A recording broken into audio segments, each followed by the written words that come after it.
দুজন কোনোদিন দূরে থাকবো না। এই খবরটা যদি আল্লাহর নবী দিয়েছে, মদিনার জমিনে বসে বসে সঙ্গে সঙ্গে চাঁদ তৈরি হয়েছে। সাহাবীরা ঠিক করে নিয়েছে কে কজন বিধবা আছে খবর নাও, কজন এতিম আছে খবর নাও। সাহাবী তৈরি হয়ে গেছে, কিয়ামতের নবীর গায়ে গা লাগিয়ে বসবো, রাসূলের কাছাকাছি বসবো, রাসূলের পাশে বসবে যারা নিরাপদে বেহিসাব জান্নাতি হবে তারা। সুবহানাল্লাহ। ও বাপজিরা, সোনার আল্লাহরা, আমার জ্ঞানী জনেরা, বুদ্ধিজীবীরা, আমার বাবাজিরা, আমার সোনামণি মায়েরা, বোনেরা, বিশ্বনবীর খবরটা শুনিয়ে দিয়েছে। এতিমকে যারা খানা খাওয়াবে একটা লিস্ট তৈরি হলো, মদিনার মসজিদের লিস্টটা ঝুলিয়ে দেওয়া হলো। সঙ্গে সঙ্গে লিখলো হাজা ফালা ইবনে ফালা, অমুকের বেটা অমুক, অমুকের বেটা অমুক, এর জিম্মেদারি ওর জিম্মেদারি। লিস্ট পূর্ণ হয়ে গেছে। হয়তো ওমরে ফারুক টুক টুক টুক টুক করে চলে গেছে, ওমরে ফারুক টুক টুক টুক টুক করে গেছে। আমিও কিন্তু নবীর পাশে থাকবো, দেখি কোন জায়গাতে ফাঁকা আছে। গোটা লিস্ট দেখে পূর্ণ হয়ে গেছে, বাকি নেই। নিচে একটা সরু করে ঝিলঝিল করছে ফাঁকা জায়গা, ওই জায়গাতে কারোর নাম নাই। উনি দেখেই বললেন আলহামদুলিল্লাহ। কি বললেন? গরিবকে খানা খাওয়াতে হবে, বললেন আলহামদুলিল্লাহ। আমাদের দেখলে কি মনে হবে? ইন্না লিল্লাহ। হাজি এশার নামাজ পড়ে যদি দেখে মসজিদে বাইরের লোক দু চারটে আছে, মোতাল্লি সুন্নত পড়ে নেই, বাইরে চলে গেল। ইমাম সাহেব চিন্তা করছে, আল্লাহ বাইরের লোক এসে কি করি? যে দুটো মেন মুসলি সে আগে পালিয়েছে, বুঝতে পেরেছি ঝামেলা নতুন লোক করতে পারলে লোক কেটে পাবো। আপনি মুসল্লি, আপনার নাম মুসল্লি, সুন্দর না পড়ে পালিয়েছেন মেহমান দেখে। ছি ছি ছি ছি। আল্লাহর নবীর সাহাবী ওমর ফারুক দেখেছেন জায়গাটা খালি, বললেন আলহামদুলিল্লাহ। খবর নিলেন কে?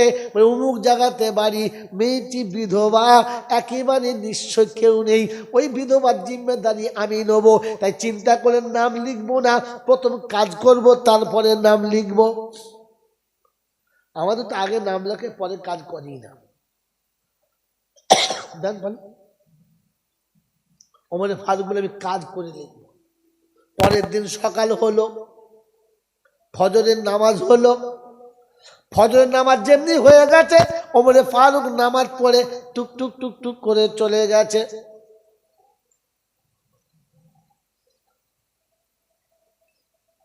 আমার বাবাজি, আমার আল্লাহওয়ালা ভাইরা, টুক টুক টুক টুক করে চলে গেছে। ওই ভদ্র মহিলার বাড়ির কাছে গিয়ে দরজার কাছে সালাম দিচ্ছে, আসসালামু আলাইকুম ওয়া রাহমাতুল্লাহি ওয়া বারাকাতুহু। আম্মাজান জেগে আছেন নাকি? ভদ্র মহিলা ভিতর থেকে জবাব দেয়, ওয়া আলাইকুমুস সালাম। কে গো বাবা? সন্তানের মতো মা বলে ডাক দাও। কার বাড়ি ছেড়ে তুমি? তোমার কি পরিচয় বাবা? এখানে কেন? হয়তো বলে ফারুক বলে আমি খাত্তাবের বেটা উমর এসেছি। মা আপনি ঘরের থেকে একটু বাইরে সরে আসেন, আপনার বাসি বিছানাটা একটু তুলে দেব, ঘরটা একটু ঝাঁট দিয়ে দেব, বিছানা পরিষ্কার করে আরেকবার পেতে দেব।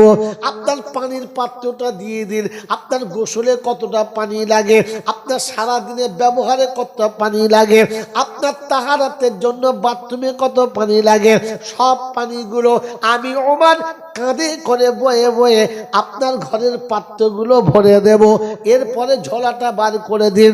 আপনার সারাদিনের সংসারের যা যা খরচা যা যা লাগে একটা লিস্ট বানিয়ে দিন।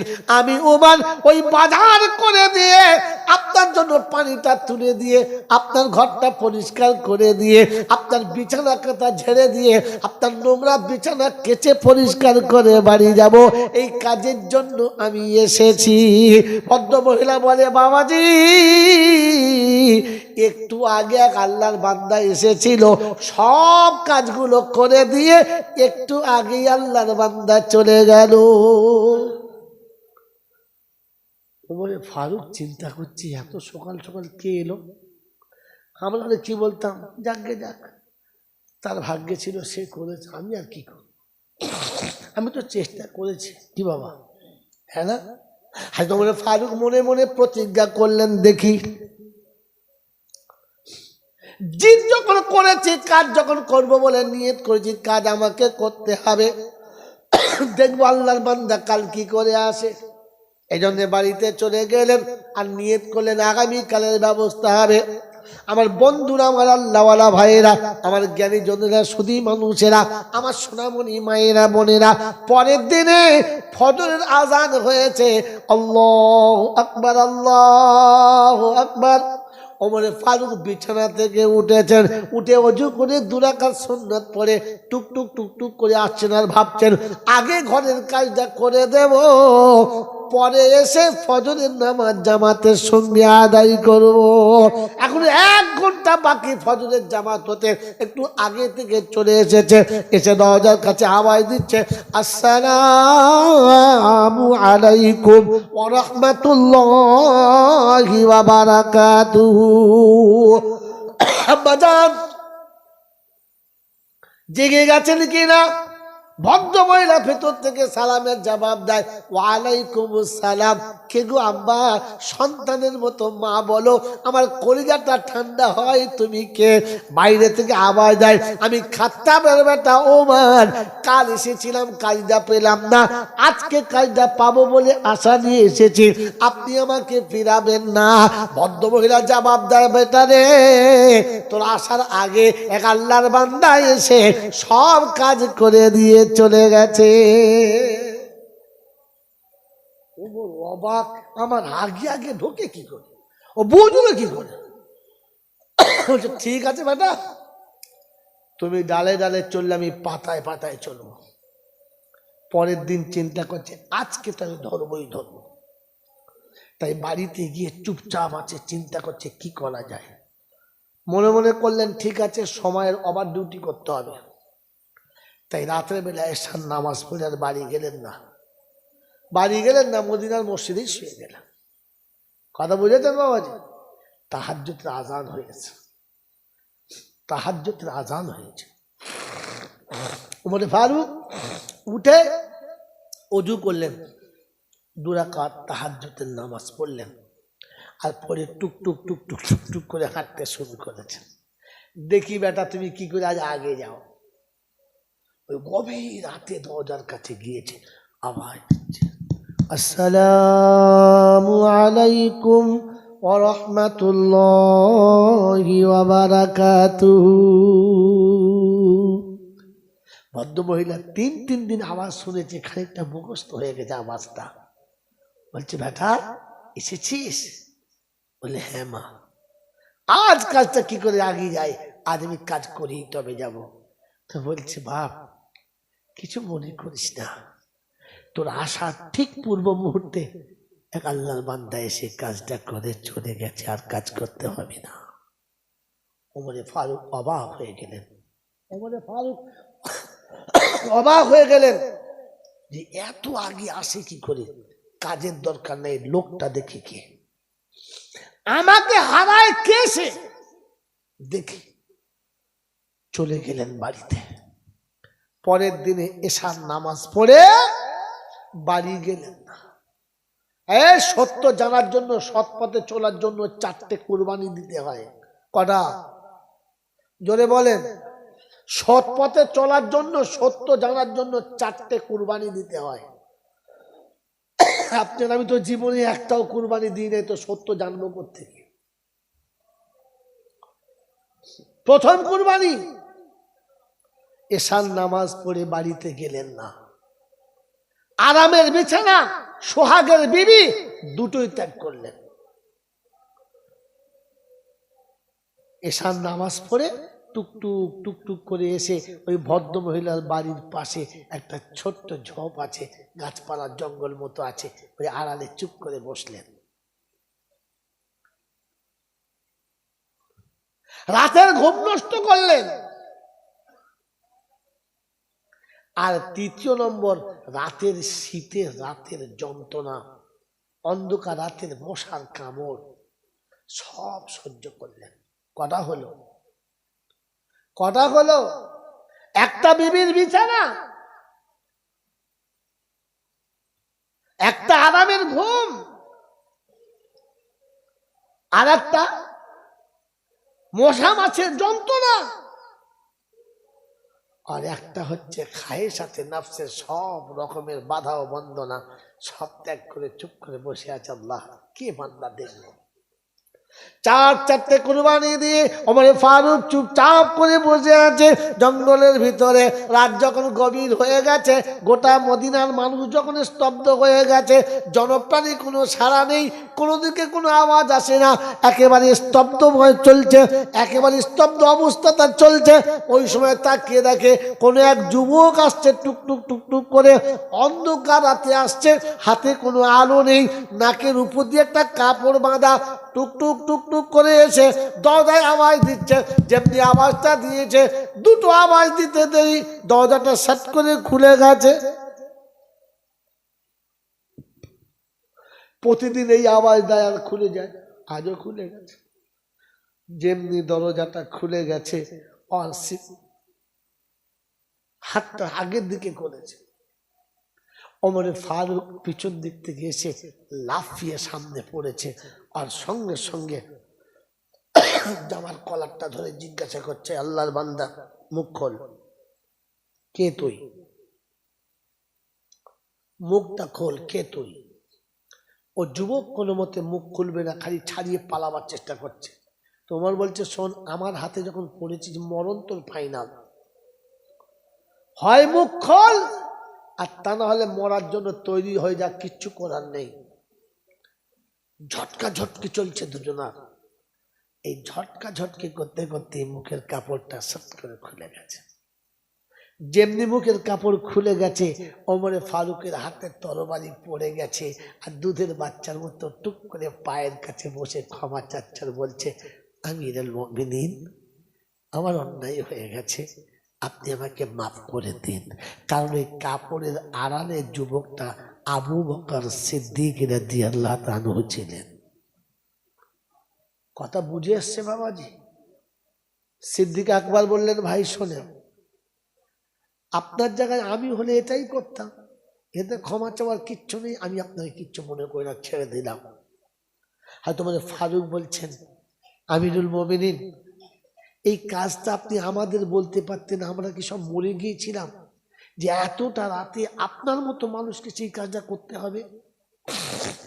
তো সিদ্দিক আকবরকে জবাব দিচ্ছেন, জানেন বন্ধুরে, জীবনে অনেক পাপ করেছি, লোকে জানে, আর কিছু অন্যায় এমন করেছি যেটা শুধু আমি জানি আর আল্লাহ জানে, আর কেউ জানে না।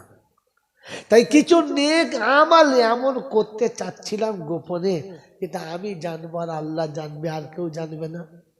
কিন্তু আজ সেটা ওপেন হয়ে গেল ওমর, সেটা আমি আর গোপন করতে পারলাম না।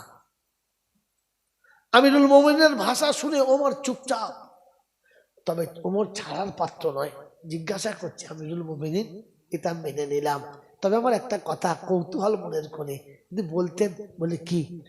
এতটা রাতে এই দুর্গম পথে আপনি একটা জুতো ব্যবহার করলেন না? খালি পায়ে কেন আসছিলেন?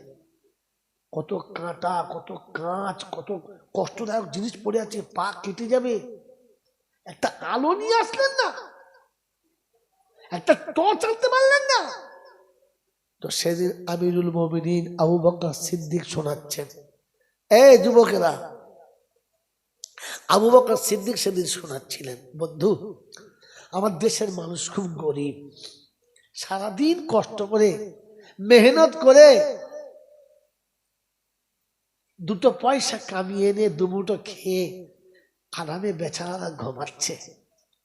আমি সিদ্দিক আকবর যদি জুতো পরে আসি, আর আমার জুতোর আওয়াজে কোনো গরিবের যদি ঘুম ভেঙে যায়, আমি কিয়ামতে কি জবাব দেবো আল্লাহর কাছে, সেই ভয়ে জুতো ব্যবহার করি না।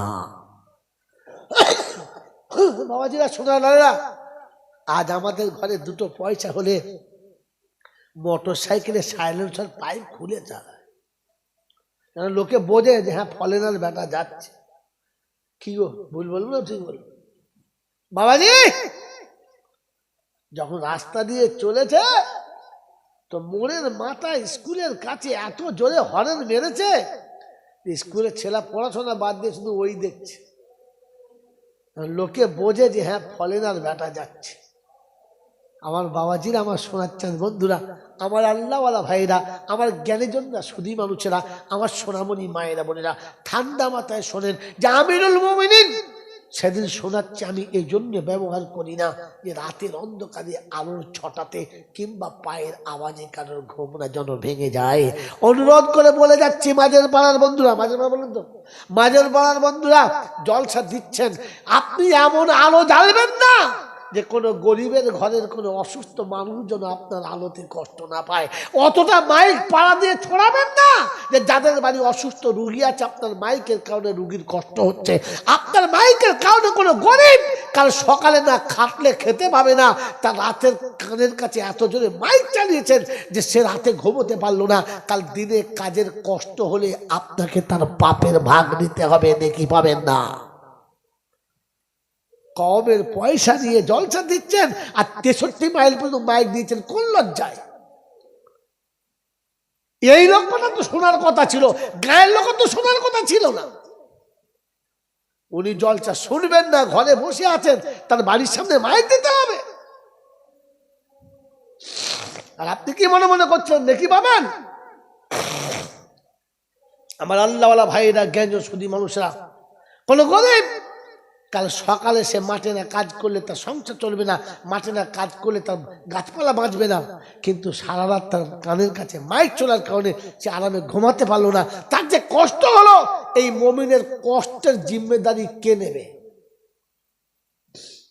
মনে থাকবেন চাল্লা, মনে থাকবেন চাল্লা।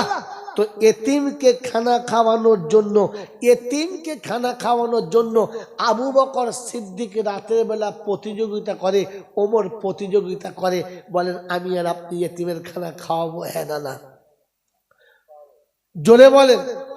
এতদিন খাওয়াতেন না, এবার খাওয়াবেন। কারণ জাহান্নামে যাওয়ার একটা কারণ হচ্ছে যে আপনার অর্থ থাকার পরে আপনি এতিমকে খানা খাওয়ান নাই। খানা খাইয়েছেন চুরি করা টাকা, বোনের সম্পত্তি মারা টাকা, নিজের ভাইয়ের সম্পত্তি মারা টাকা, কিংবা সুদের টাকা বেশ মোটা করে বান্ডিল করে হজে যাচ্ছে, গোটা গ্রামের লোককে ভয়েসা জবাই করে খাওয়াচ্ছে। একবার 4টে গরু জবাই করে গোটা পাড়ার লোকের খাইয়েছে। নামাজি বেনামাজি, পেচ্ছাপ করা মালা বিনা পেচ্ছাপের দূর দূর দূর দূর করে খাচ্ছে, আর সবাই দোয়া করছে হাজি সাহেব যাচ্ছে, আলহাজ আলহাজ হুজ্জাজ। ফেরেশতারা বলছে কি মজা, খালি কবরে যেতে দে, এমন গুজ্জাজ মারবো, এমন গুজ্জাজ মারবো, হুজ্জাজ বার করে ছেড়ে দেবো সেদিন। গোটা জিন্দিগি ভর ইসলামের ধার দিয়ে চলে নাই, আর আজকে খালি তকবির দিয়ে পাড়া লোকের খাওয়াচ্ছ। এতিমকে খাইয়ে যাও, কাকে খাওয়াবে বলো? কাকে খাওয়াবে? এতিম মিসকিনকে খাওয়াবে ইনশাআল্লাহ। জোরে বলেন খাওয়াবে ইনশাআল্লাহ। হাত তুলে বলেন, হাত তুলে বলেন কে কে খাওয়াবে, হাত তোলেন দেখি একবার, দেখি একবার বলেন। এতিমের খাওয়ানো কি ফরজ? এতিমকে খাওয়ানো কি ফরজ? আর এতিমের মাল খাওয়া কি?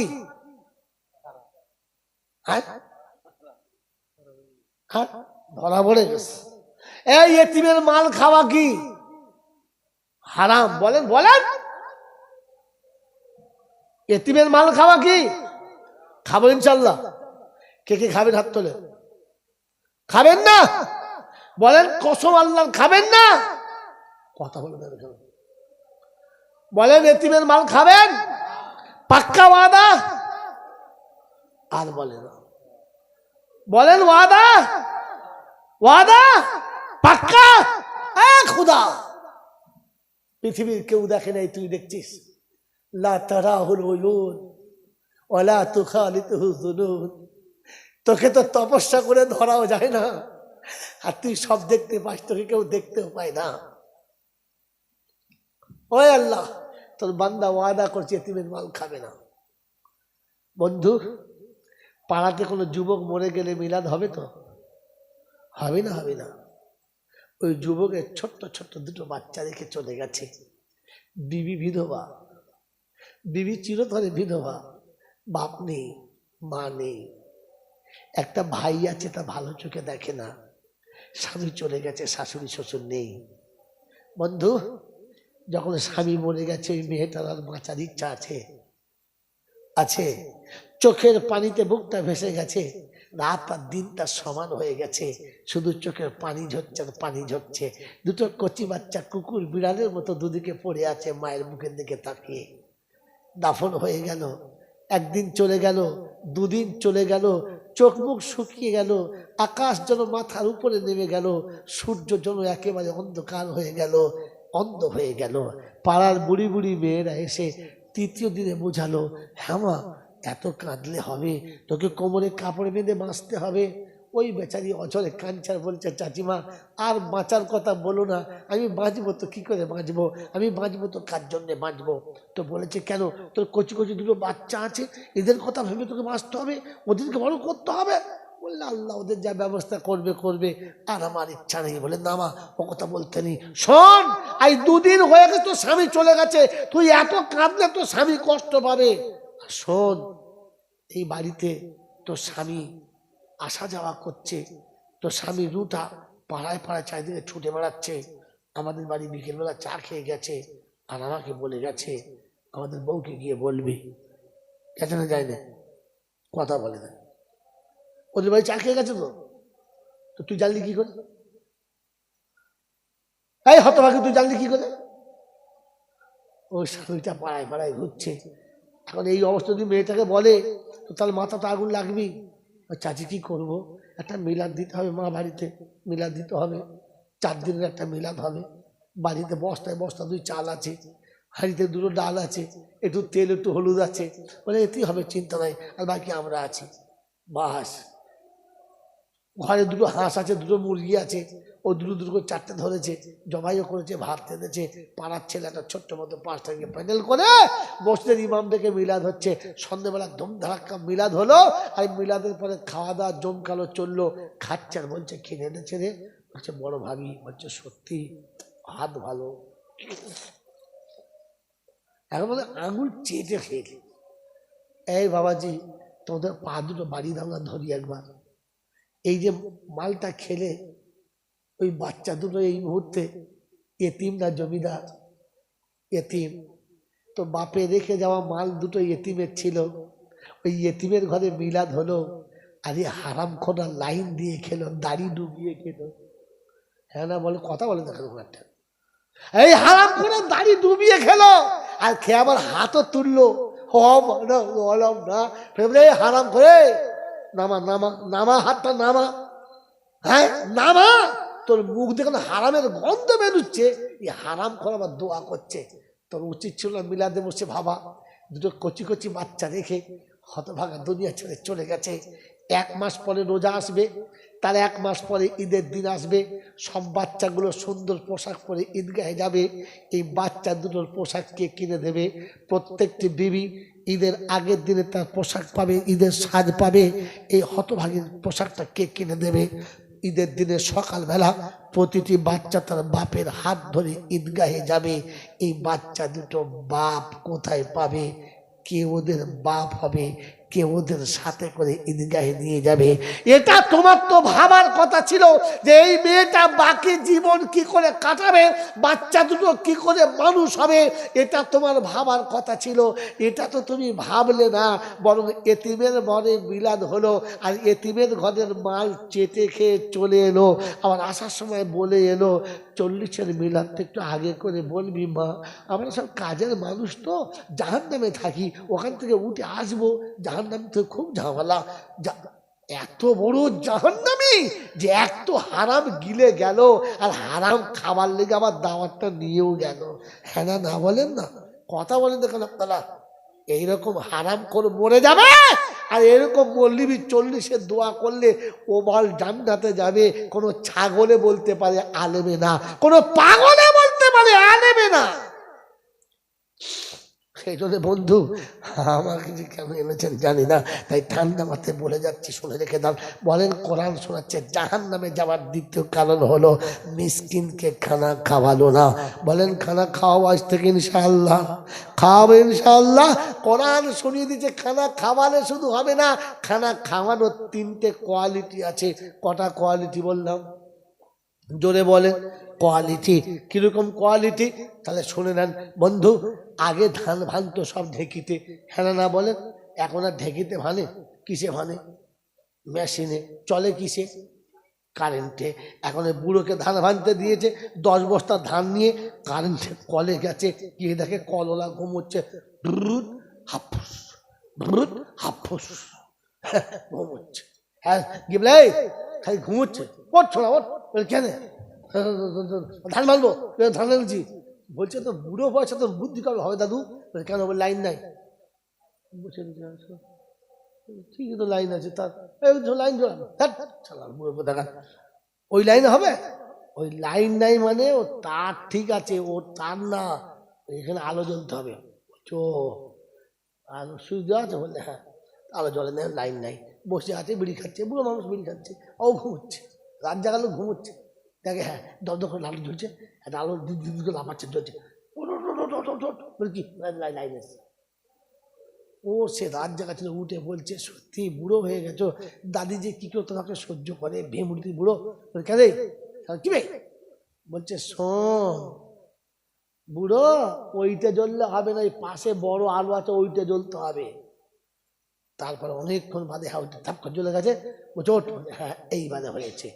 তো লাইন থাকতে হবে, ভোল্টেজ থাকতে হবে, তবে মেশিন চলবে। হ্যাঁ না না বলে?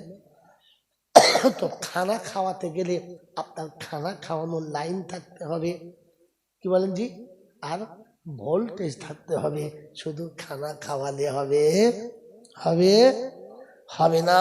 কোরআন হচ্ছে আল্লাযীনা ইউতঈমুনাত তুআমা আলা হুব্বিহি মিসকিনাও ওয়া ইয়াতীমাও ওয়া আসীরা ইন্নামা নুতঈমুকুম লিওয়াজহিল্লাহ লা নুরিদু মিনকুম জাযাআও ওয়ালা শুকুরা। সূরা দাহারের শেষের দিকে আছে, কি বলেন জি? আছে। আল্লাহ পাক শোনাচ্ছেন, যখন খানা খাওয়াবে তখন শুনে রাখো, খানা খাওয়াবে কিরকম করে? আলা হুব্বিহি, বুক ভরা মুহাব্বতের সাথে খাওয়াবে। ইনশাআল্লাহ ইনশাআল্লাহ খাওয়াবো। ফকিরকে দুটো ভাত দেবেন, দরজার সামনে দেবেন না। যখন এসে আপনাকে বলেছে মা দুটো ভাত খাবো আপনাদের ঘরে, যদি আপনার আওকাতে কোনো ক্ষমতায় থাকে, হ্যাঁ বাবা আপনি টাইমে আসবেন, গোসল করে আসবেন। যখন এসেছে জিজ্ঞাসা করবেন গোসল করেছেন, যদি বলেন না, দামি সাবান বার করে দেন, ভালো তেল দেন, একটা ভালো গামছা কিংবা লুঙ্গি দেন, যান গোসল করে আসুন। গোসল করে আসলে ভালো জায়গাতে বসাবেন, এবং ওই জায়গায় বসাবেন যেখানে আপনার ঘনিষ্ঠ আত্মীয়রা আসলে বসে, আপনার বিয়াই বসে, আপনার জামাই বসে, আপনার আপনজন বসে। মিসকিনকে ওই জায়গাটা দেখাবেন, ওই জায়গাটা বসাবেন।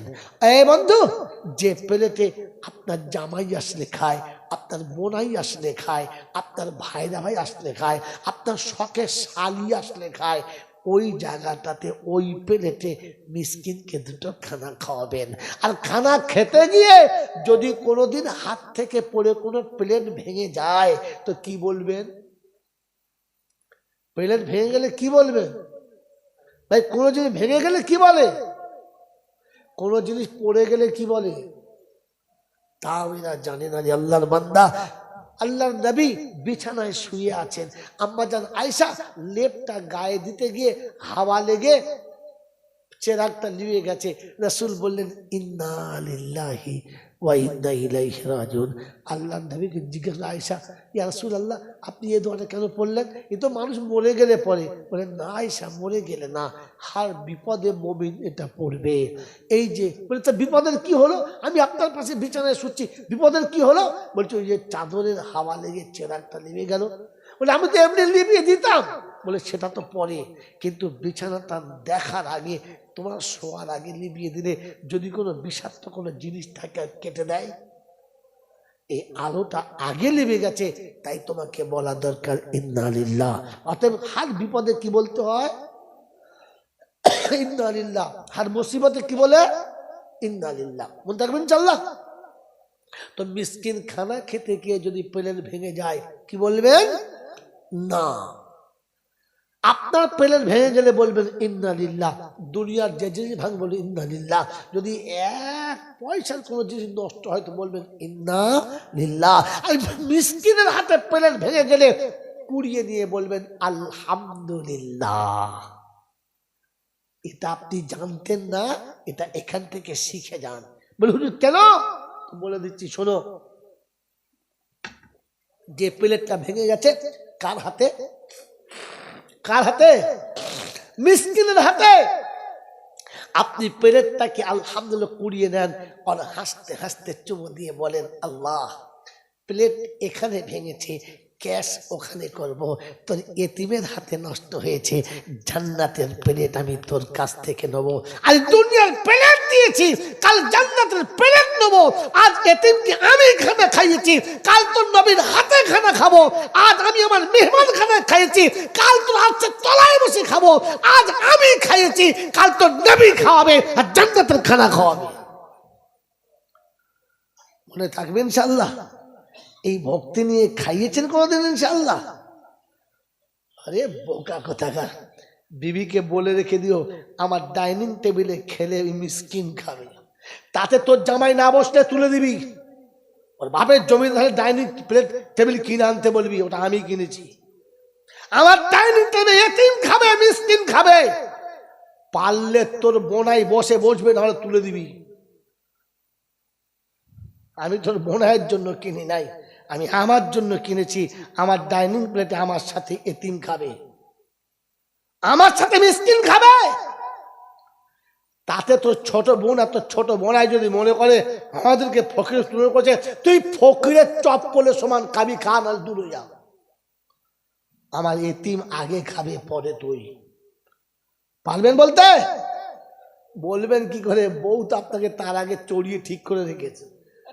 ভয়ে উঠলে মাথায় এমন থাবড়ে দেবে, পায়খানা পেচ্ছাবে একসঙ্গে হয়ে যাবে।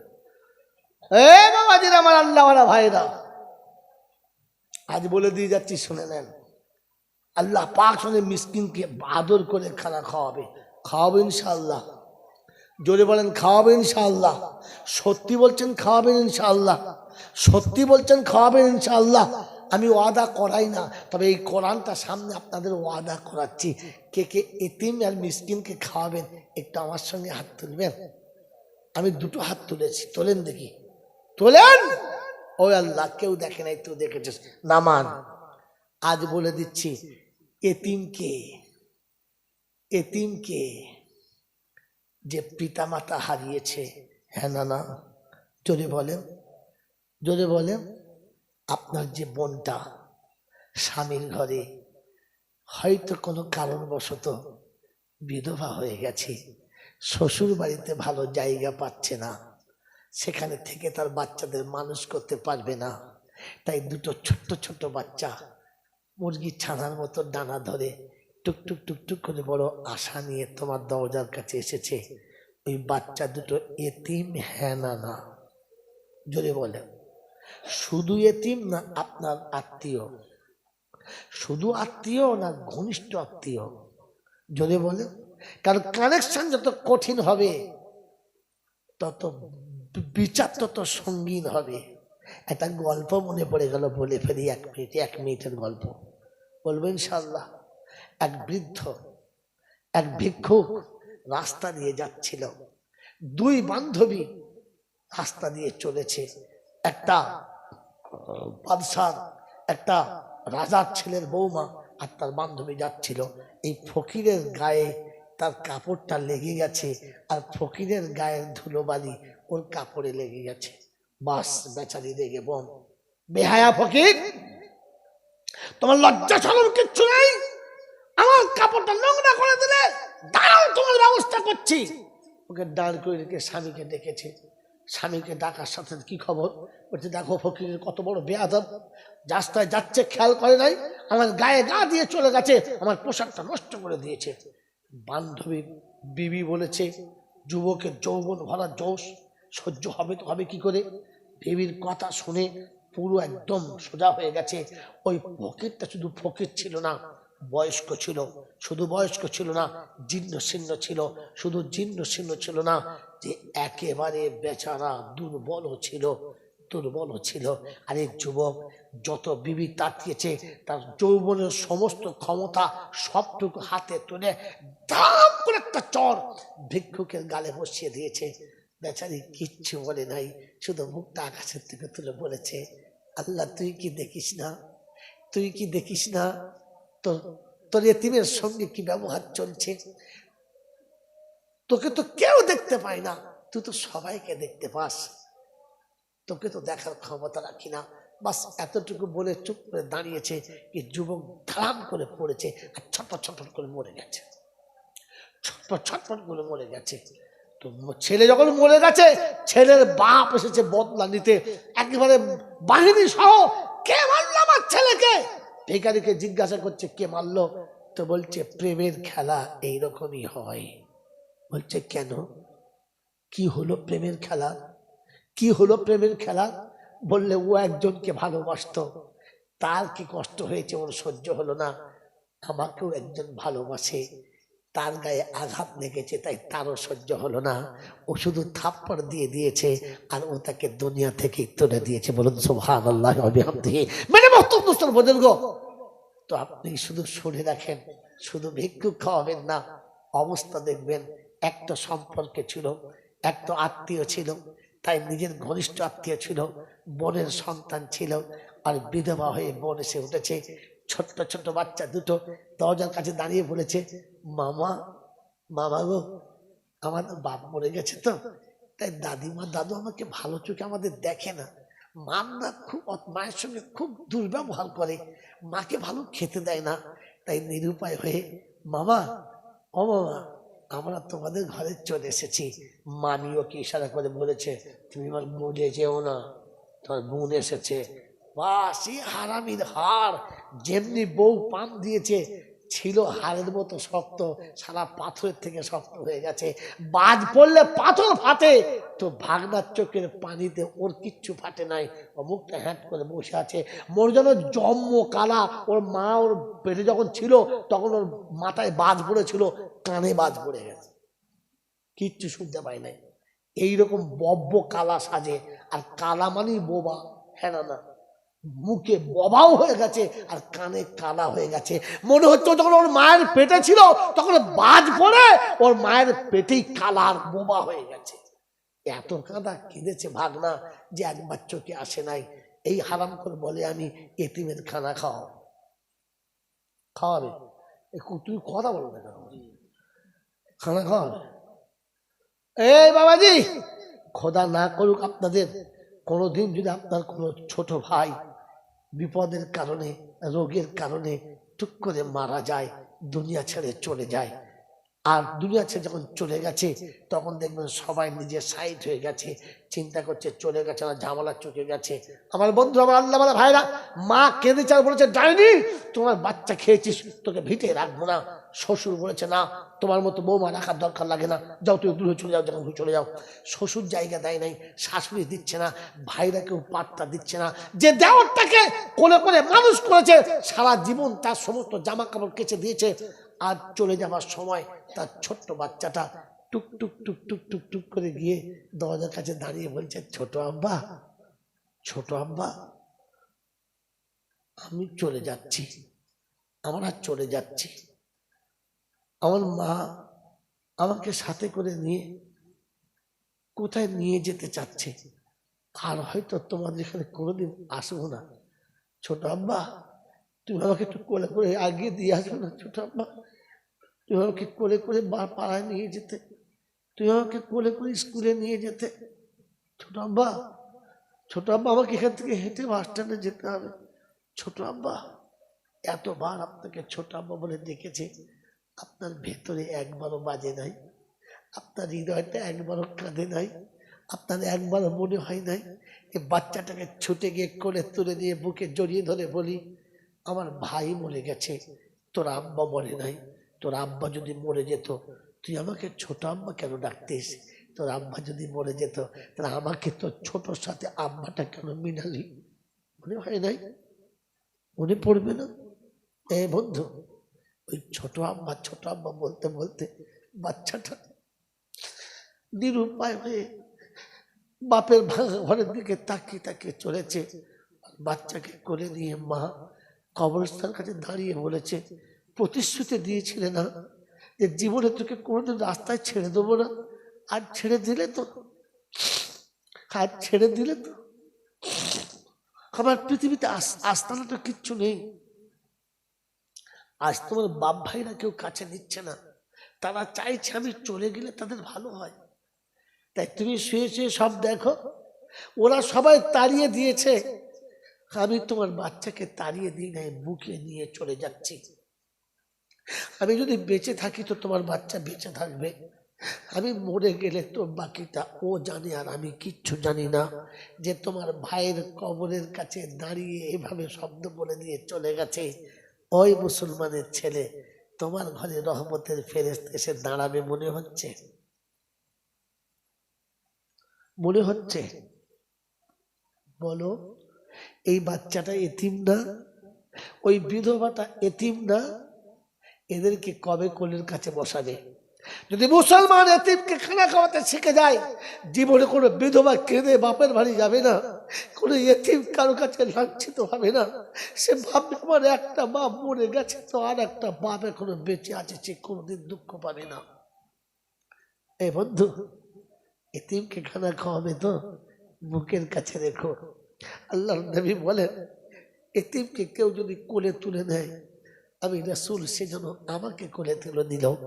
আমি নবী আমাকে কোলে দিলে যতটা সওয়াব পেত, সে এতিমকে কোলে নিয়ে অতটাই সওয়াব পাবে। আয় মুসলমান, আল্লাহ নবী বলেন, এতিমকে যখন কেউ কোলের কাছে বসিয়ে খানা খাওয়ায় তো আর সে ফেরেশতারা তাকে আর খুব হাসি আর আদর করে আর বলে, আল্লাহ এতিমকে খানা খাওয়াচ্ছে। তো আল্লাহ বলে, তুই সাক্ষী থাক, আজও এতিমকে খানা খাওয়াচ্ছে, কাল ওকে আমি নিজে হাতে খানা খাওয়াবো, নিজে হাতে খানা খাওয়াবো। বন্ধু, আমার নবীর হাতে খাওয়ার ইচ্ছা আছে? আমার রাসূলের হাতে খাওয়ার ইচ্ছা আছে? আমার রাসূলের সাথে খাওয়ার ইচ্ছা আছে? আছে? আছে? তো এতিমকে সাথে করে খানা খেও, এতিমকে হাতে তুলে খানা খাইয়ে দিও, এতিমকে একটা ভালো পোশাক পরিয়ে দিও। আল্লাহ তোমাকে জান্নাতের পোশাক তোমার নবীর হাতে তোমাকে পরিয়ে দেবে। আমার বন্ধুরা, আমার আল্লাহওয়ালা ভাইরা, আমার জ্ঞানীজনরা, সুধী মানুষেরা, আমার সোনামণি মায়েরা বোনেরা, এই জন্য বার আপনাদের শুনে দিয়ে চলে যাচ্ছি।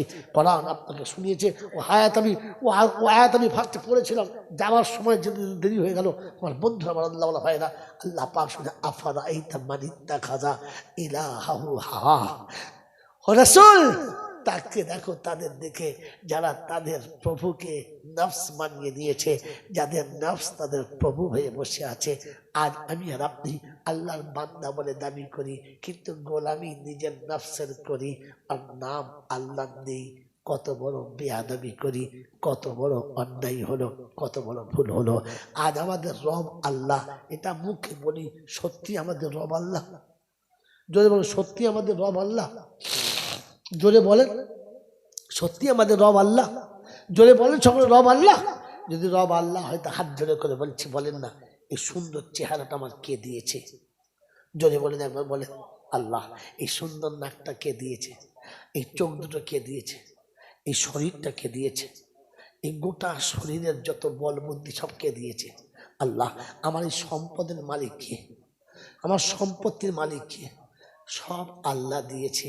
ওই আল্লাহ যখন ডাকে সেজদার জন্য মাথা কে তুলে নিয়েছে? ওই আল্লাহ ডাকে, ওই আল্লাহ ডাকে যে আমার গোটা শরীরটা দিয়েছে, যে আমার শোনার ক্ষমতা দিয়েছে, যে আমার দেখার ক্ষমতা দিয়েছে, যে আমার বোঝার ক্ষমতা দিয়েছে, যে আমার বলার ক্ষমতা দিয়েছে, যে আমার চলার ক্ষমতা দিয়েছে, ওই আল্লাহ ডাকে।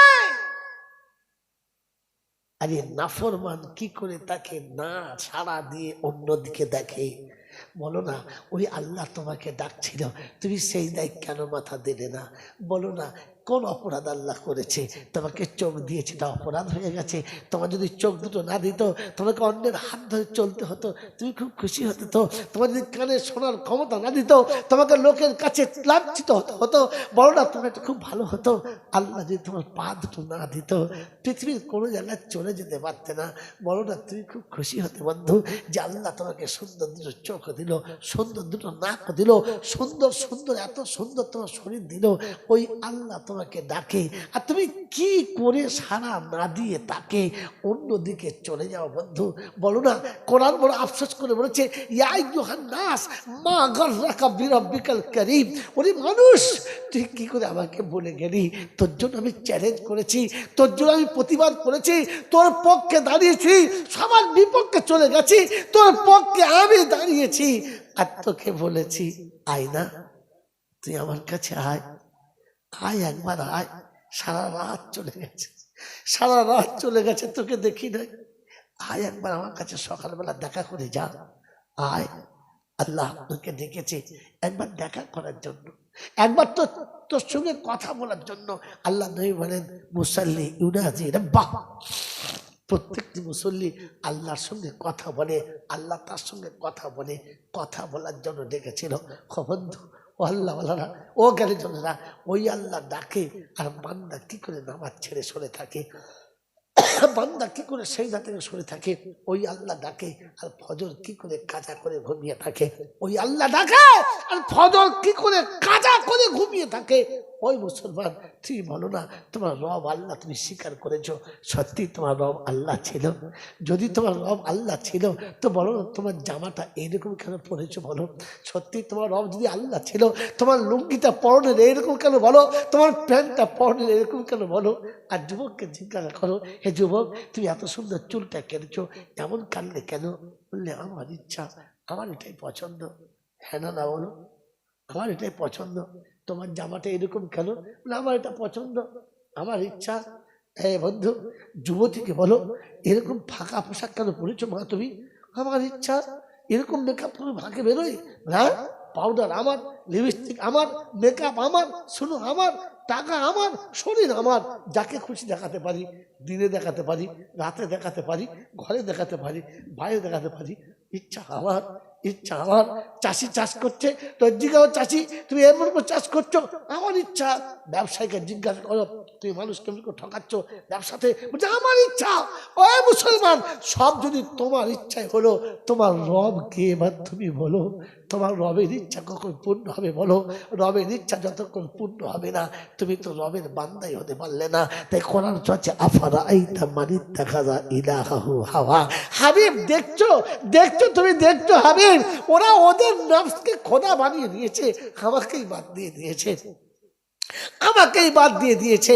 ওই মুসলমানের ছেলে, ও মাঝের পাড়ার যুবকেরা, আল্লাহ যদি বলে যে আমি তোমাকে বাদ দিয়ে দিয়েছি, তাহলে তো পৃথিবীর সব শেষ হয়ে গেছে, সব শেষ হয়ে গেছে। তাই কোরআন শোনাচ্ছে, আল্লাহ পাক শোনাচ্ছে, আমাকে পেয়ে গেলে সব পেয়ে যাবি, আর আমাকে হারিয়ে দিলে সব হারিয়ে যাবি। কেউ তোর হবে না, কেউ তোর হবে না, কেউ তোর পাশে আসবে না। তাই আজকে শেষ কথায় শুনে দিয়ে চলে যাচ্ছি বন্ধু। আমি আর আপনি ঠান্ডা মাথায় ভেবে দেখি, আমি আর কারণ হতে পারি আর না পারি, কমপক্ষে তার হয়ে যাব যিনি আমাকে পৃথিবীতে পাঠিয়েছেন। যাওয়ার আগে কমপক্ষে তার হয়ে যাওয়ার চেষ্টা করবো ইনশাআল্লাহ। জোরে বলেন ইনশাআল্লাহ। আল্লাহ, ও আল্লাহ, আমাকে পাঠিয়েছো তুমি, দেখে নেবে তুমি, এসেছি তোমার ইচ্ছাতে, যেতে হবে তোমার ইচ্ছাতে। মাঝখানে আমার ইচ্ছার কোনো দাম রইল না। রব্বে জুল জালাল বলে, এসেছি আমার ইচ্ছায়, যাবি আমার ইচ্ছায়। মাঝখানটা যদি চলতে পারিস আমার ইচ্ছায়, তো আখেরাত হবে তোর ইচ্ছায়, আমার ইচ্ছাতে না। তাই কোরআন হচ্ছে, ওয়ালাকুম ফিহা মা তাশতাহি আনফুসুকুম ওয়ালাকুম ফিহা মা তাদউন নুজুলাম মিন গফুরির রহিম। সেদিন আখেরাতে তোর ইচ্ছার দাম হবে। তুই যা চাইবি, যেমন চাইবি, যেভাবে চাইবি, আমি আল্লাহ সেইভাবে তোর কাছে ধরা দেবো, সেইভাবে তোর জন্য আমি ব্যবহার করব। কোরআন শুনিয়ে দিয়েছে, শুনে গেলাম, ইয়া ইবাদিয়াল্লাযীনা আমানু ইন্না আরদি ওয়াসিয়াতুন ফাইয়া ফাবুদুন কুল্লু নাফসিন যায়িকাতুল মাউত সুম্মা ইলাইনা তুরজাউন। 21 পারায় সূরা আনকাবুতের 58 নম্বর আয়াতে ডান দিকের পৃষ্ঠার ঠিক 3 থেকে বা 4 লাইনের পরে আল্লাহ পাক শুনিয়ে দিয়েছেন, ইয়া ইবাদি আল্লাযীনা আমানু ইন্না আরদি ওয়াসিয়াতুন ফাইয়া ফাবুদুন। ওই বান্দাই মুমিন শোনো, বিশ্বটা অনেক বড়, যখন যেখানে টাইম হবে ওইখানেই নামাজটা পড়ো, ওইখানেই নামাজটা পড়ো। কাল কিয়ামতের ময়দানে তোমাকে জান্নাতের পাশে দিয়ে নিয়ে যাওয়া হবে, তো ফেরেশতা বলবে না তোমাকে জান্নাতে দেবো না, না তুমি জান্নাতে যাবে না। তো সেদিন বলবে চাবিকাঠি সাথে করে নিয়ে এসেছি, আমি খুলে চলে যাব, কারণ জান্নাতের চাবি। আল্লাহর নবী বলেছেন আসসালাতু মিফতাহুল জান্নাহ, নামাজ হলো জান্নাতের চাবিকাঠি। অতএব চাবিকাঠি যার হাতে আছে জান্নাতে সে যাবে, আর চাবিকাঠি যদি হাতে না থাকে তো জান্নাতের ছাদ পর্যন্ত লাফিয়ে উঠবে, কিন্তু ভেতরে ঢোকা যাবে না, কারণ চাবিকাঠি তার হাতে ছিল না। আল্লাহ পাক আপনাকে আমাকে ওই জান্নাতের চাবি সাথে করে নিয়ে, জান্নাতের চাবি হাতে করে নিয়ে পৃথিবী থেকে যাবার তৌফিক দান করুন, বলুন আমিন। এর জন্য ধনী হতে হবে না, বিখ্যাত কিছু হতে হবে না। বন্ধু, কিয়ামতের ময়দানে আধিপত্য হবে গরিবের হাতে, রংবাজ হবে গরিব। দুনিয়ার জমিনে বহু রংবাজ আপনি দেখেছেন, বসিরহাটের বহু রংবাজ আছে, বড় বড় তাবর তাবর স্মাগলার আছে, বড় বড় দাদা আছে। কিয়ামতের মাঠে দাদা হবে গরিবরা, কিয়ামতের মাঠে রংবাজ হবে গরিবরা, কিয়ামতের মাঠে সব থেকে বড় স্মাগলার হবে গরিবরা। জানেন আপনি? জানেন জানেন জানেন না? গরিব হয়েছে তো দুঃখ কিসের? গরিব হয়েছে তো চিন্তার কিসের আছে? আল্লাহ যেভাবে চালিয়ে দেবে, পৃথিবী আপনাকে ছেড়ে চলে যেতে হবে। কিয়ামতের ময়দানে সব থেকে বড় সংখ্যাগরিষ্ঠ দল হবে গরিবদের, সব একজোট হবে। সেদিন গরিবরা একজোট হয়ে যাবে, আর একজোট হয়ে দাঁড়াবে লা হিসাবা ওয়ালা কিতাব, হিসাবও দেবে না, কিতাবও দেবে না, চুপচাপ সিধা জান্নাত। জিজ্ঞাসা করবে কি ব্যাপার? বললেন না, বলে যা চলে যাও, দরজা খোল। ও খুলবে না, তো আল্লাহর কাছে ফেরেশতা গিয়ে বলবে আল্লাহ এরকম অবস্থা, সে ধাক্কা মেরে আমাকে ফেলে দিয়ে জানলা ভেঙে দরজা ভেঙে ঢুকে পড়ার অবস্থা। বলে কি ব্যাপার? বলে হিসাব চাইছে, হিসাব দেবে না, চলে যাবে। জিজ্ঞাসা করছে যাও গিয়ে সালাম দাও, আর জিজ্ঞাসা করো দেবে না হিসাব, তো কেন দেবে না? কেন হিসাবটা দেবে না বলো? তো এসে ফেরেশতা বলছে ভাই ঠিক আছে, আসসালামু আলাইকুম, হিসাব দিতে হবে না, কিন্তু না দেওয়ার কারণটা আমাকে জানিয়ে যাও, তাহলে তো হয়ে গেল ঝামেলা। বলে তাই কথা? বললে হ্যাঁ। বলে আল্লাহ তোমাদের মালই দেয় নাই, সকালে এনেছি, বিকালে খেয়েছি, সন্ধ্যায় এনেছি, সকালে খেয়েছি, নুন আনতে পান্তা শেষ, পান্তা খেতে গিয়ে দেখে নুনের ভারে নুন শেষ। হিসাব নেবে, ঘর ছিল, চাল ছিল না, চাল ছিল, নিচে তক্তা ছিল না, একটা তক্তা বানিয়েছি, তো ভালো লেপ পেলাম না গায়ে দিতে, এমনি করে জীবন কাটালাম। ঈদের দিনে বাচ্চাকে নতুন কাপড় দিতে পারলাম না, বিবিকে সাজাতে পারলাম না, যখন যেমন পেয়েছি আধপাটা খেয়েছি, তাতেই সবল করেছি, থাকবে তোমাদের হিসাব দেবো। আল্লাহ বলে সাদাক্তা আব্দি, আমার বান্দা বলেছে সত্য বলেছে, আমার বান্দা সত্য বলেছে। ফেরেশতারা একটু আড়াল করো, আড়াল করো, একটু আড়াল করো, আর আড়াল করে ধরো, আমার বান্দা যেমন আগে চলে যায় জান্নাতে। তাই কিয়ামতে ধনীদের থেকে গরিবরা 500 বছর আগে জান্নাতে যাবে, 500 বছর। বললে আল্লাহ ওরা জান্নাতে যাবে তো চলে যাক, আড়াল করার কারণটা কি আছে? বললে শোনো, অনেক অসুবিধা আছে, আমি আল্লাহ বলছি অনেক অসুবিধা আছে, ওদেরকে আড়াল করে জান্নাতে দাও, কারণ আজ আজ আজ ভেতরের খবর উপরে চলে এসেছে, অনেক অসুবিধা আছে, তাই আড়াল করো। বললে আল্লাহ বুঝতে পারছি না। বলে তবে দেখবে, ছাড়ো জান্নাতে।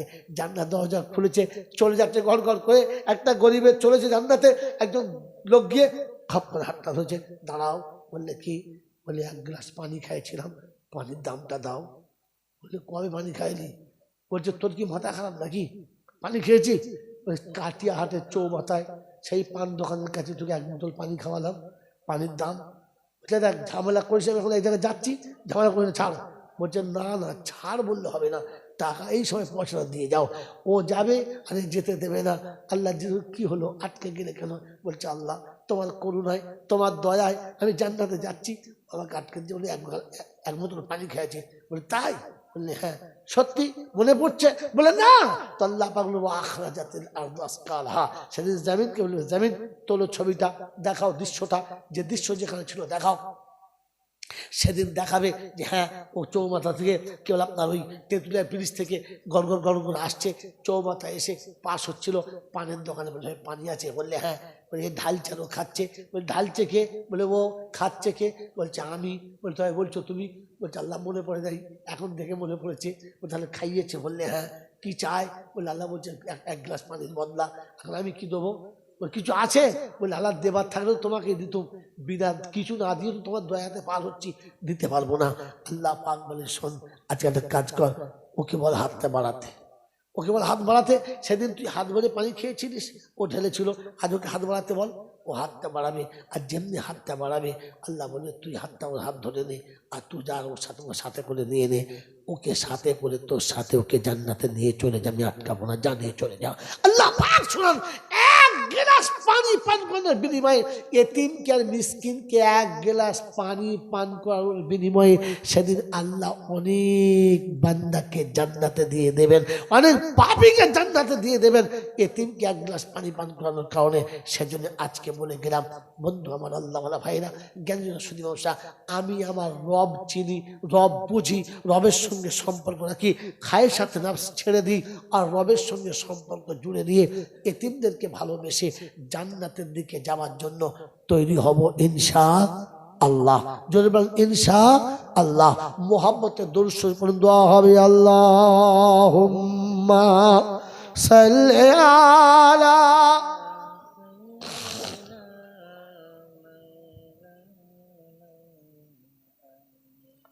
وعلى آل سيدنا مولانا মুহাম্মদ। ভাই এতক্ষণ পর্যন্ত যা কিছু বলেছি, কোনো কথায় কোনোভাবে হৃদয়ে ব্যথা লেগে থাকলে আল্লাহর রাস্তায় ক্ষমা করে দেবেন, আর বাকি জিন্দগি আমি আপনি যেন সত্যভাবে চলতে পারি তার জন্য আপনিও দোয়া করবেন, আমিও দোয়া করব। هذا بسم الله الرحمن الرحيم الحمد لله رب العالمين الرحمن الرحيم مالك يوم الدين إياك نعبد وإياك نستعين اهدنا الصراط المستقيم اهدنا الصراط المستقيم اهدنا الصراط المستقيم وعلى الضالين মৌলাই হাকিম, দুটো হাত তোমার দরবারে তুলেছি, অতি জীবনের গুনাহগুলোকে মাফ করে দাও। চলাতে বলাতে, হাসিতে কান্নাতে, আনন্দে নিরানন্দে, ত্রুটি বিচ্ছুতি বেয়াদবি যা কিছু হয়ে গেছে সমস্ত ভুলগুলোকে ক্ষমা করে দাও। আয় আল্লাহ, হাতের গুনাহ, পায়ের গুনাহ, চোখের গুনাহ, মুখের গুনাহ, দিল দিমাগের গুনাহ, হৃদয়ের